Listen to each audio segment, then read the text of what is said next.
ನಮಸ್ಕಾರ. ಈ ಅದ್ಭುತವಾದ ಕಥೆಯ ವಿವರಣೆಗೆ ಸ್ವಾಗತ. ಒಂದು ದಟ್ಟವಾದ ಪ್ರಶಾಂತ ಕಾಡು, ಅಲ್ಲಿ ಗಾಂಭೀರ್ಯದಿಂದ ನಿದ್ದೆ ಮಾಡ್ತಿರೋ ಕಾಡಿನ ರಾಜ ಸಿಂಹ, ಜೊತೆಗೆ ಒಂದು ಪುಟ್ಟ ಇಲಿ. ಮೇಲ್ನೋಟಕ್ಕೆ ಇದು ಬರೀ ಪ್ರಾಣಿಗಳ ಕಥೆಯಂತೆ ಕಂಡ್ರೂ ಪ್ರಕೃತಿಯ ನಿಯಮಗಳು ಮತ್ತು ಪರಸ್ಪರ ಅವಲಂಬನೆಯ ಬಗ್ಗೆ ಇದು ನೀಡುವ ಸಂದೇಶ ನಿಜಕ್ಕೂ ಬಹಳ ದೊಡ್ಡದು.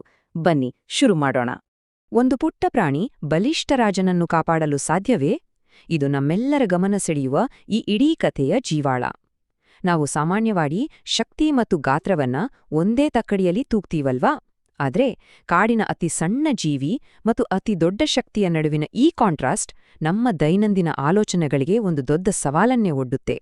ಭಾಗ 1: ಸಿಂಹದ ಕೋಪ, ಇಲಿಯ ಪ್ರಾರ್ಥನೆ. ಇದು ಗಾತ್ರಗಳ ಘರ್ಷಣೆ. ಇಲ್ಲಿ ನಿಜಕ್ಕೂ ಕುತೂಹಲಕಾರಿಯಾದ ಅಂಶ ಅಂದ್ರೆ ಇವೆರಡರ ಭೌತಿಕ ಗಾತ್ರದ ಅಗಾಧವಾದ ವ್ಯತ್ಯಾಸ. ಒಂದು ಕಡೆ ಆಳವಾದ, ಗರ್ವದಿಂದ ಕೂಡಿರೋ ಬೃಹತ್ ಸಿಂಹ, ಮತ್ತೊಂದು ಅಣೆ ಅತ್ಯಂತ ಸಣ್ಣದಾದ, ಹೆದರಿರೋ ಆದ್ರೆ ಪ್ರಾಮಾಣಿಕವಾದ ಪುಟ್ಟ ಎಲಿ. ಆ ಬೃಹತ್ ಪಂಜದೊಳಗೆ ಸಿಲುಕಿರೋ ಸಣ್ಣ ಜೀವಿಯ ಸಂಪೂರ್ಣ ಅಸಹಾಯಕತೆಯನ್ನ ನಾವಿಲ್ಲಿ ಸ್ಪಷ್ಟವಾಗಿ ನೋಡಬಹುದು. ಸಿಂಹಕ್ಕೆ ತನ್ನ ನಿದ್ದೆ ಹಾಳಾಗಿದ್ದಕ್ಕೆ ವಿಪರೀತ ಕೋಪ ಬಂತು.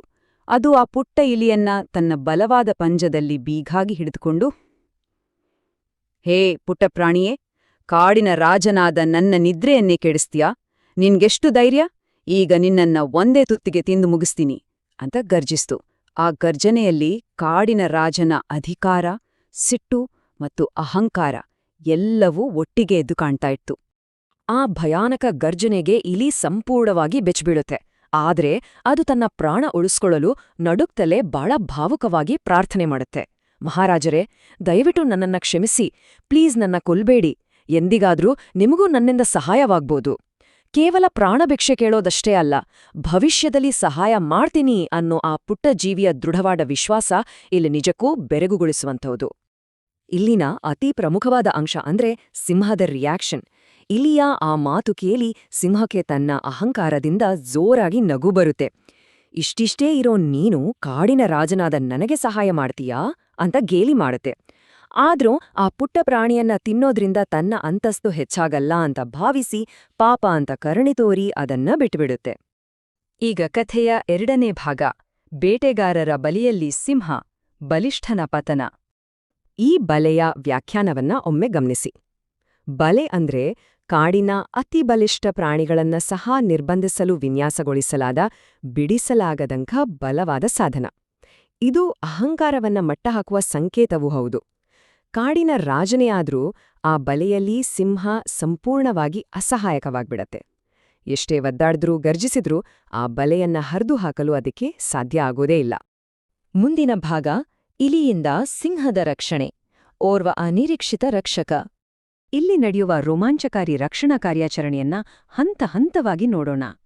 ಹಂತ 1: ದಪ್ಪನಾದ ಬಲೆಯಲ್ಲಿ ಸಿಲುಕಿ ಅಸಹಾಯಕವಾಗಿ ಸಿಂಹ ಗರ್ಜಿಸ್ತಾ ಇರುತ್ತೆ.